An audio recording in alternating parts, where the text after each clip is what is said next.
I've been a student, a part of this institution since my senior KG, so 10 years now, and along the journey I've learned so much and developed in so many spheres of life. It's inexplicable. If you could start a club or maybe, introduce an activity, which one would it be? So I've always been extremely fond of political sciences and the in-depth part of social studies. So if I were to start a club of my own, it would definitely be political sciences, because not only does it enrich our general knowledge, but how many times have we been part of these dinner conversations with our families where the topic is politics and we've all been so clueless. Just to have a say in all those, fruitful discussions you have with your families, it's a great conversation topic. So you're more of a theory person than For practical. sure, I'd say, yeah. Okay. Coming to parents, our students today often face many unexpected challenges, whether that be in our academic life or personal life at home. So how do you deal with such unexpected, barricades that we get? Dealing with them is just something that's come natural to me over the years. Because I think I would call myself a very flexible person. I've been able to adapt with many changes. But if something in particular really bothers me, I think everybody says that, but consultation of our guidance of teachers and our parents. So I would say consultation from teachers and guidance from our elders. What would you say has been the greatest challenge that you faced, and how do you wish to overcome it? As a student in my student life, one of the biggest challenges I face is exterior expectations. You have this, benchmark set by your parents and your teachers and your peers, all these expectations that you have to live up to, and if you don't, you suddenly your image drops, right? So to be able to maintain that image, to be able to maintain that reputation is a great word, I think, to use here. Yeah, definitely. That is a tough challenge, but it's something that doesn't have, a formula. It's your formula. You have to build it up over the years. You have to build it up as your student life continues. It doesn't have a set, solution. You will do this, you'll do this, and boom, you match all these expectations. You really need to learn how to manage your time if you're going to want to match up to these expectations as well. Definitely. I feel like when it comes to challenges that I face, I think mine kind of calls for the opposite of you. Because yeah, I do have expectations, but sometimes when I'm not able to live up to those, there is no such person or exterior entity that I'm scared of. Mostly the expectations are self-imposed, and when I'm not able to live up to those, I dull down a bit. I feel gloomy. Okay, Yeah. so internally you have this image of yourself, what the ideal Yameta is. Yeah, and if I'm not able to live up to that, it's come kind of a problem. It gets challenging. It's extremely challenging. Yeah, that happens. I think it also affects our day-to-day student life, as if we are not satisfied with ourselves, that can really impact our studies as well. How do you manage your time to avoid doing that? Time management has always been something that's kind of an obstacle. I feel like I'm kind of weak in that area of some sort, but generally I took this small course from IIM Ahmedabad. I'm still taking it.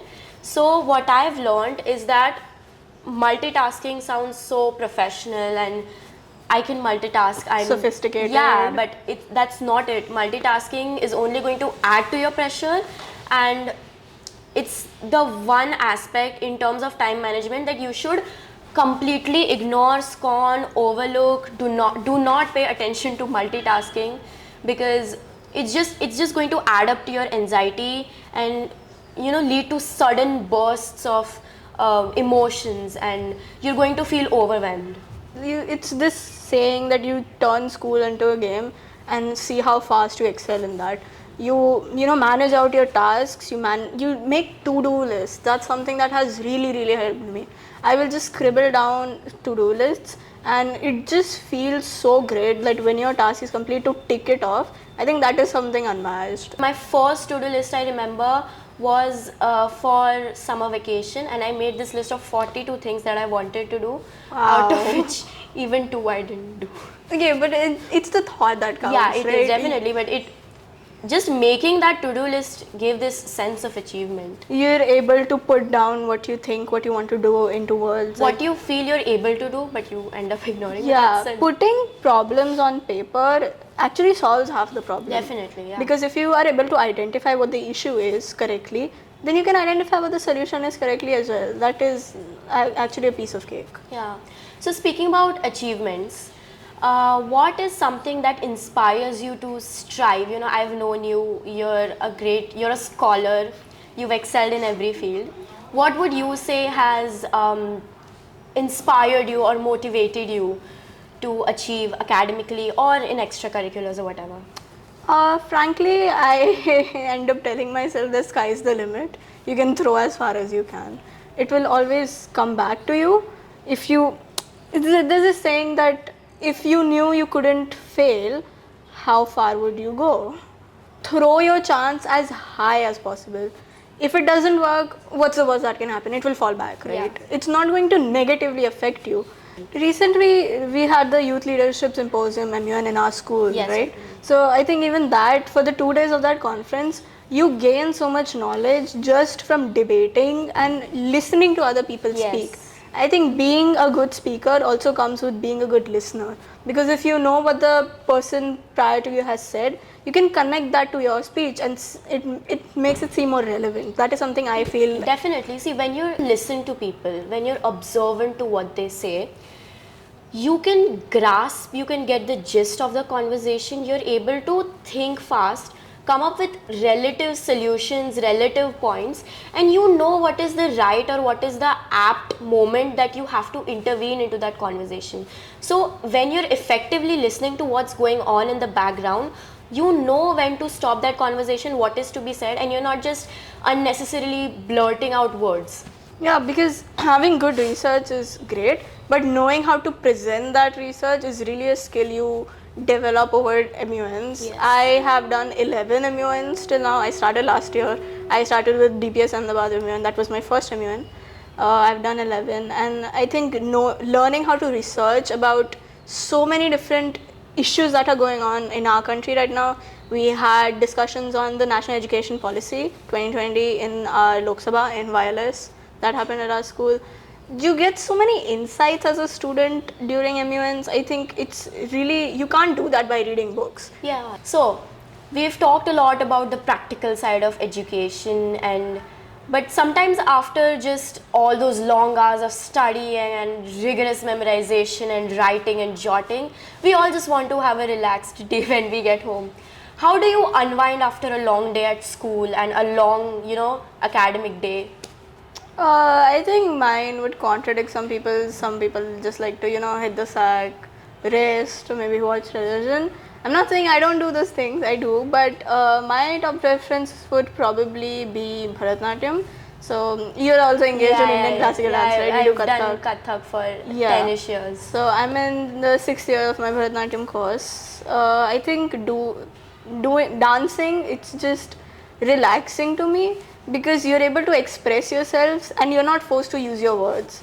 You can use your body to express what you're trying to, and there is no boundaries. There are no boundaries in dance. Not that we mind expressing ourselves with words, but sometimes dancing just comes organic. Yeah. Yeah, for sure. I think having 3 activities in your life is definitely very important.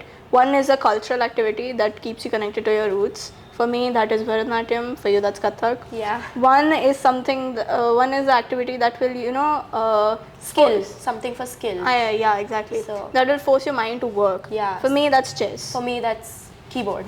Huh. Yeah. So you never speak during a chess game. The only yeah. time you speak is to say checkmate. So I think that also teaches us to, not shout out your plans, not shout out what you are going to do, because bad omen can attract itself. Yeah, definitely. And third is a physical activity to, be physically fit. Today, it's very important. People are constantly falling into cardiac arrest. They're getting diabetes. India is one of the most, it's the highest contributor to diabetes, I think. So for me, that's lawn tennis. Physical activity, being involved in a sport, that's definitely very important for me. I think classical dance and things like this really build your discipline. It teaches you that, you know, you're dedicating 6-7 years Yeah, it's to this craft, to this art. Are you going to pursue it in your future? I've been consistently following Kathak and some of the other dances and other activities that I've been doing. But particularly for my future, I think I've been really, entranced and intrigued by such fields of social sciences. So I think I want to get into a good law college within India, preferably, and I'd pursue Bachelor's of Social Work and LLB, for which I'd like to do humanitarian law, and I'd like to work in a good NGO and care for people. You got it all planned out. That's nice. I think I'm still finding my way around that field. Yeah. Though I also will be taking up a similar field, probably in international relations. I would like to study IR.